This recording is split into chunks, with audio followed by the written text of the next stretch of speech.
முருகம்மை எங்க பிறந்தாங்க அப்படின்றத இந்த வீடியோவோட ஆரம்பத்துல நம்ம பேசியிருக்கோம்.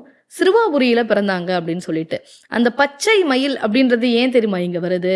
சிறுவாபுரி முருகன் கோவில்ல தான் மரகத மயில் இருக்கு. அங்க இருக்கக்கூடிய மயில், அதாவது முருகனுடைய மயில் வாகனம் வந்து மரகத கல்லால் ஆனது. அந்த மயில் மேல ஏறி முருகன் வள்ளி தெய்வானையோட வராராம் இங்க. அப்ப வந்து முருகன் சொல்றாராம், என்னுடைய பக்தர்னு எனக்கு தெரியும், ஆனா நீங்க இந்த அளவுக்கு பக்தியா இருக்கீங்களே, நீங்க வந்து என்னோடவே வந்துடுங்க அப்படின்னு சொல்றாங்களாம்.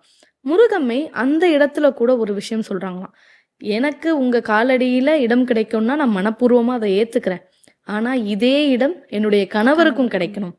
நாமளா இருந்தா என்ன பண்ணுவோம் சொல்லுங்க? வந்த கோவத்துல, முருகா என்ன என் கையை வெட்டிட்டார், ஃபர்ஸ்ட் அவர் கையை வெட்டுங்க, இப்படித்தானே நம்ம சொல்லுவோம்.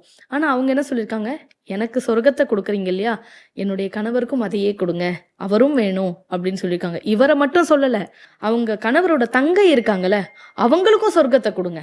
முருகம்மை எவ்வளவு நல்லவங்களா இருந்திருக்காங்க பாருங்க.